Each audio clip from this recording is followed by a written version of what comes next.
going into Princeton, I thought, it would be this super posh space where, you're among the best of the best, but they're also from elite echelons as well.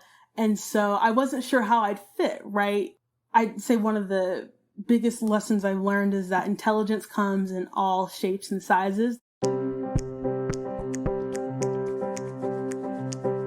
Hello, everyone. Welcome to Meet Princeton, a podcast to introduce prospective students and their families to Princeton University, brought to you from the Office of Admission at Princeton. My name is Vivian Slee, and I'm a Senior Assistant Dean in the Office of Admission, and I'm so happy that you've joined us and tuned in for our very first podcast from our office. As admission officers, my colleagues and I have the great privilege of enjoying time speaking to all of you, to high school students and their families, about things like how to apply to the university, about programs of study that we offer, about our tasty dining hall food, about our no loans financial aid policy, and also just about what it's like to be a student here. In thinking about this last part more, about what it's like to be a student at Princeton, especially now, during these very challenging times when our lives, all of our lives, have been upended by a pandemic and a national reckoning with racism, we realized that it might be a good idea for our listeners to hear from students themselves, to hear what they have to say about Princeton. And so this podcast was made to offer prospective students and their families a sort of audio glimpse into our community, to hear current student voices talking about their experiences at Princeton. I'll be joined later by Bryant Blount, Assistant Dean from the Office of the Dean of Undergraduate Students. Bryant works closely with students on a variety of projects, and I actually don't know everything that Bryant does, so I'm looking forward to learning more when he comes on later and tells us. Anyway, we thought he'd be a great partner to give us in the admission office and you as listeners a little more insight into student life once students are enrolled. He also helped us to interview our first student guest, whom we'll hear from in just a moment. But first, we invited our wonderful Dean of Admission, Karen Richardson, who is also a Princeton alumna from the great class of 1993, to say a few words. And I think she also has some tips for prospective students as well.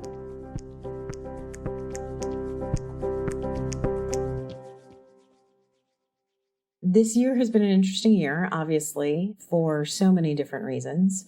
And the pandemic, of course, has changed the way that we have done things here. We were, I think, very fortunate to have had a chance to recruit and admit and enroll a wonderful class of 2024. And as we look ahead to this fall and our virtual recruitment that will happen, we will be meeting students through our computer screens. I think the thing that I hope that our prospective applicants and their families learn from us this year is that we recognize that ever since March, the country and the world have just been in a very different place, and we're all in this together. I always say that a admission counselor's best friend is context. And so we are always going to take a student's experience and applicant's experience into context. So we know that the spring and the summer look very different in terms of academics, in terms of the types of extracurricular experiences that students might have had.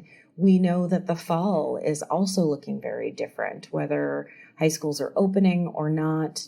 And we also know that students have different experiences learning remotely. So we are going to take all of that into consideration. I encourage students to definitely use the section that allows you to give some context, the additional information about COVID-19 and how it has affected your spring, your summer, your fall, just to give us a little bit more information as we are reading your application and thinking about who you will be on our campus. There are pieces of this application process that you have more control over than others. So thinking about who you're going to ask to write your recommendation letters and taking the time to think about your essays and making sure that the essays that you write really convey who you are, not who you think we want you to be, but who you are. I know it's easy for me to say on this side of my college admission experience and on this side of the desk, but make sure and breathe through this process. Try and enjoy it. Do the best that you can. And then enjoy your high school senior year and let the process run through. Good luck. Hey, Bryant, how's it going? Going well, Vivian. How are you? I'm good. So you helped us to interview our student guest, Morgan Smith. And I'm just curious, how did you first meet? From Morgan's earliest days, she was really involved and engaged in a lot of activities and programs and opportunities to even work with our office as a sort of student worker, to see behind the curtain a little bit and support these things to help make them happen and bring, I think, these learnings, these opportunities, these little joys to her peers. Morgan has been involved in program development around things like the student group she's passionate about. Mm-hmm. She's also engaged in activities based around identity, around sort of being a good citizen, and just a really good positive force across our campus. Wow. Well, I also just think that we're very lucky to have her here on our first podcast. So I'll let you take it from here to introduce her. Morgan Smith is from just outside of Los Angeles and is a senior in the School of Public and International Affairs. She's also earning a certificate in African American Studies. On campus, Morgan has a whole host of roles. She's the president for the American Whig Class Sophic Society, cohort leader for Vote 100. She moonlights as a student worker for Otis, and in her spare time, she's a choreographer for the Black Arts Dance Company. This summer, Morgan was an intern with the Eastern District Court of New York.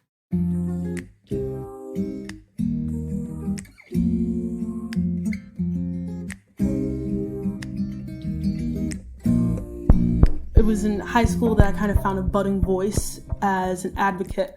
So not only founded the BSU, the Black Student Union, finding that a need for that space, but I was also a member of our journalism staff. So I got to write on issues that really mattered to me. I think a strong priority I had going into at least my freshman year was to not only do well in school, but get to know as many people as possible, because I quickly saw that, we have world-class faculty, you're learning amazing things, but at least for me, at the end of the day, Princeton is about the people that I encounter. No one is perfect. Everyone is struggling in their own way, but the beautiful thing is that you're struggling together. I did not know what my major was going to be. I knew that at that time, again, I was pre-med, but I carried with me really just an interest in politics and activism from high school. I took my first class in the politics department my freshman year. That was super exciting for me because most of my education at that point throughout high school was like AP classes, but like science centered. And so I had this opportunity to explore. I think part of that process was facilitated by the distribution requirements that we have to take. I think the spread of classes that you have to take for your distribution requirements kind of puts you in that space to not just care about, okay, I want to get this A in bio because it's going to be a departmental, it's going to count for my GPA.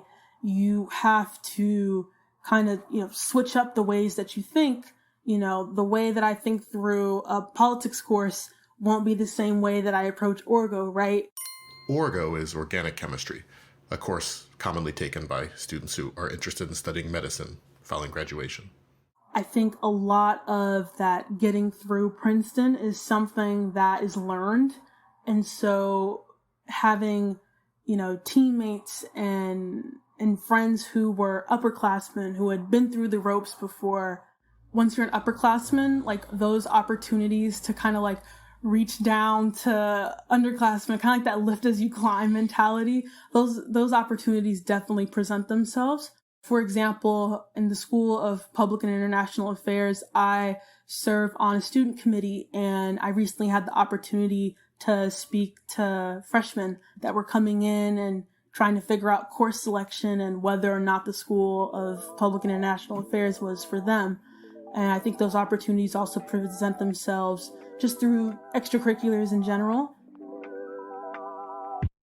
I'm a dancer in Black Arts Company Dance, so it's a hip-hop group on campus. That was a space where I kind of got to shed away the stress of Princeton, and what was really cool was that, especially as a freshman, I'm looking at all these people, I'm like, wow, they go to Princeton, they're accomplished, and they can dance. And sometimes during dance practice, we don't start off by stretching, we start off by checking in, and it was especially around those times for course selection that I'd ask, hey, what do you think about this course? How would that pair with taking this or that? And having that access to that knowledge through just different extracurriculars, and I think that was also very helpful. I had this opportunity joining Wood Clio on campus. So it's the shorter way of saying the American Wood Cliosophic Society, founded in 1765. It's the oldest collegiate political, literary, and debate society in the nation. I might have been able to kind of find that voice and that interest for politics, but I lacked the space to engage with other people, especially with differing viewpoints. And so when I arrived to Princeton and I find Wood Clio, what was really beautiful about this space is, it's a political society and they have two parties. So the Wood Party, which I'm more of a member of, is more left-leaning. The Clio Party is more right-leaning. And I always went to Clio events. I might not have agreed with a lot of the viewpoints there, but it was a space to respectfully engage with other people. I think it was there that I also made a lot of friends whose viewpoints might not have always lined up with mine, but because I had those relationships, when we in turn, begin to debate and talk about where we might have butted heads on, the fact that we were friends, the fact that we had that mutual respect for one another, we might have gone at it, but at the end of the day, we could step away from that conversation and say, we disagree, but you're still my friend. And I'm going to value that. One moment I think of I think it was really just a joyous event, was the midterm elections watch party that Wood Clio hosted along with Vote 100, the student voter engagement initiative on campus. It was so much fun because there were hundreds of people in the building. And, as an officer, we were running around making sure that people were fed, that, the technology in the building was working. And it was really just, I think, a combination of getting to serve my fellow peers by putting on this event and giving them a space where, they can engage with the election, with their friends.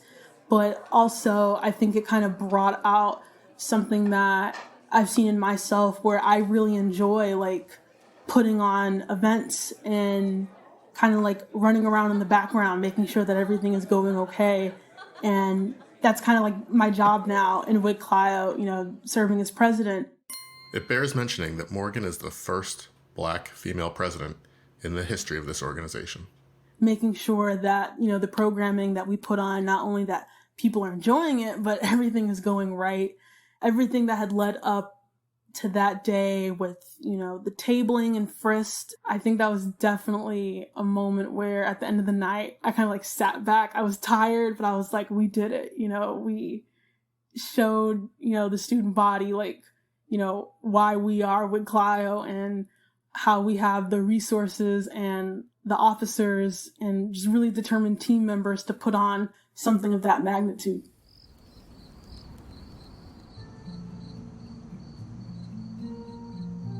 What really solidified everything for me was it actually wasn't one class, but it was an extracurricular experience that I had.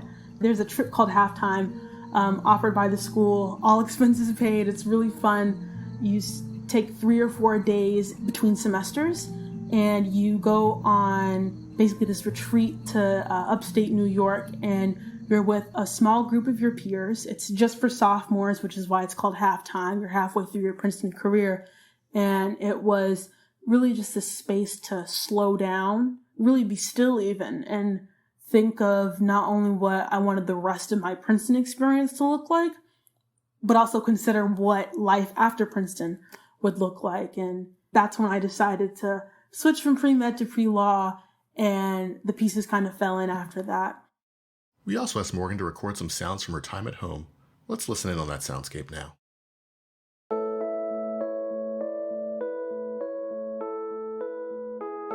So coffee is just as essential part of my life at Princeton as it is at home now. Fortunately not with the coffee club, where I actually used to work as well, whole barista and everything. Instead, I make coffee here.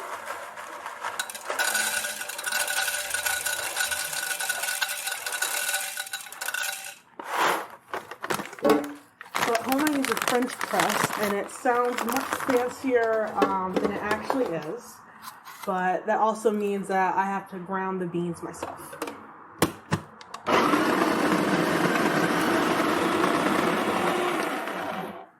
And so once my beans are ground, I put them in the press.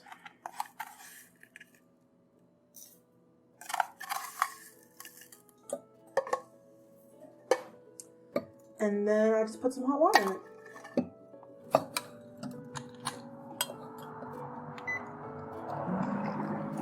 At home, we have a hot water dispenser. It's really, really convenient for all the tea and coffee we drink at home. 5 minutes, and then I have a fresh hot cup of coffee. I don't think anything can top a coffee club, though. I think I have maybe one more thing that can kind of speak to what it means to go to Princeton. So I mentioned before that I was in a space of anticipation because although I had some perceptions about what Princeton was, I was still in a place of uncertainty about, what this journey would look like. And there are moments, and I don't think just in your freshman year, but throughout, I think kind of sprinkled throughout, where it really hits, this is what it means to go to Princeton. And I call it kind of like that Princeton Magic. I'll never forget, it was the first time I had ever really stepped on campus. It was to check in and grab my dorm key and, basically walking through the Baker rink, the ice skating rink with my parents, stopping at each station. And at the very end of this line, you take a photo in front of a logo wall, and a staff member basically hands you and your parents this heavy, kind of like coffee table book. It's called Princeton Impressions.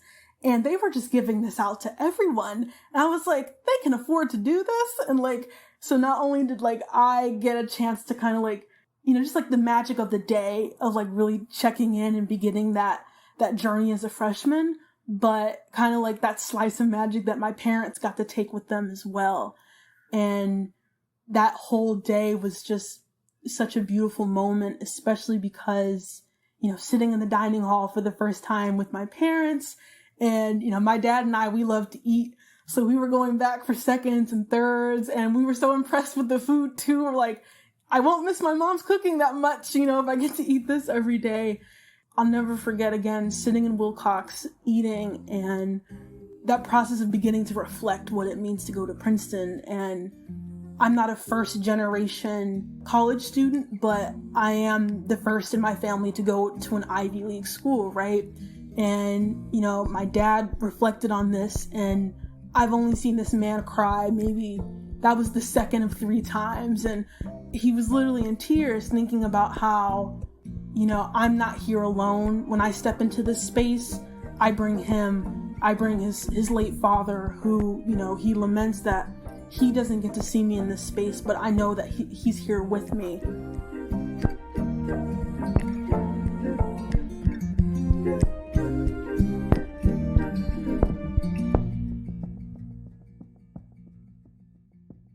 So, Bryant, I told our listeners earlier that you'd be joining us. I'm so glad that you're able to join us. I also admitted that I don't know what all of your work entails in the Office of the Dean of Undergraduate Students. So I wonder if you could tell us a little bit more about that. Sure. So in Otis, as we're more colloquially known, we are the point folks for everything that begins to happen outside the classroom, really, the non-academic components. Broadly speaking, we can be thought of as the folks who help manage student activities and programs, right? So student government, student groups, large-scale events. We also help uphold and communicate community standards. So we are the office that helps share those expectations with our students when they join our community.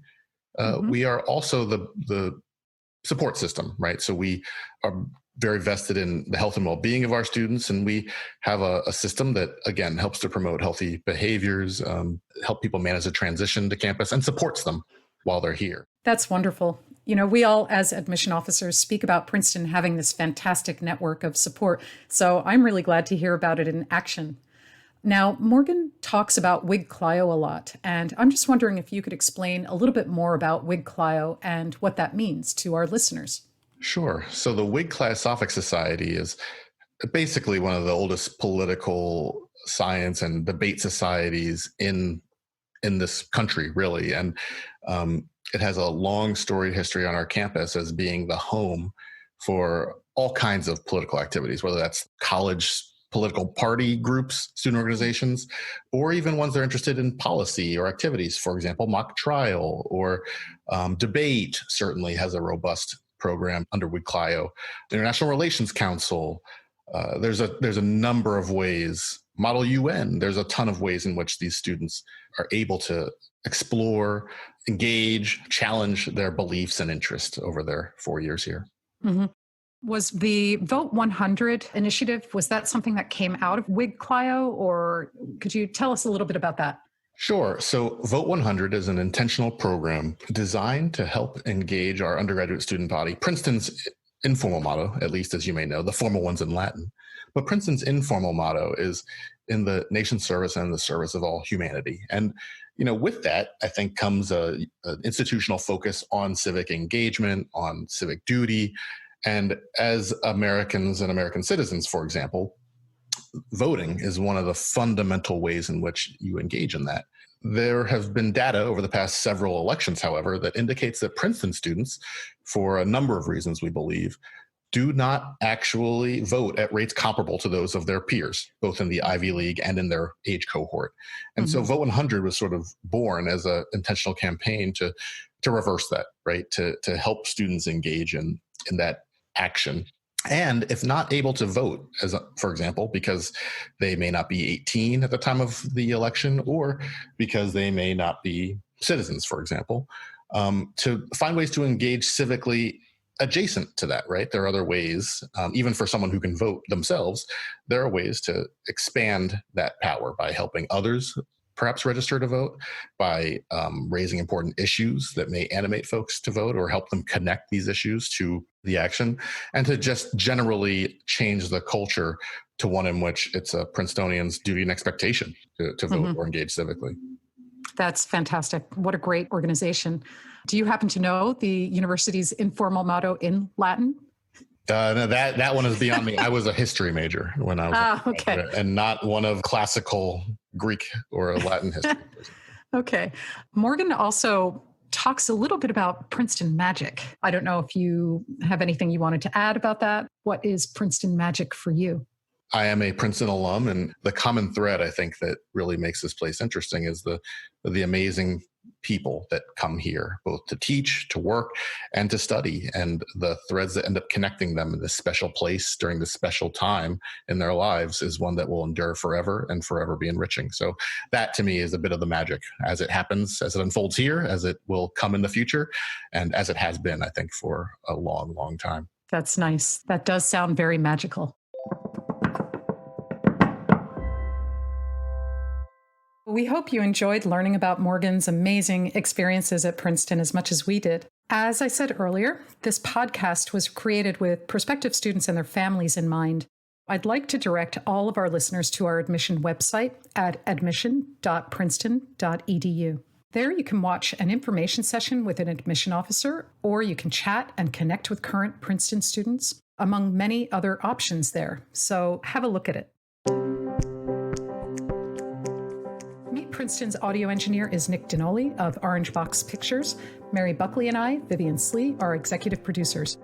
Bryant Blount is our co-host and consultant, and original music was composed by Molly Truman, who is also our master sound designer and engineer from the class of 2024. We'd also like to give a special thanks and shout out to our Dean of Admission, Karen Richardson, and to Morgan Smith for their great contributions to this episode, and to our listeners for tuning in.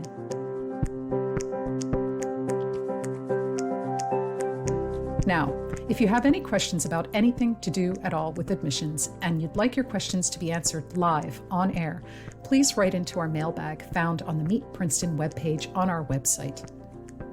Thank you so much for listening, and we hope you'll join us next time on Meet Princeton.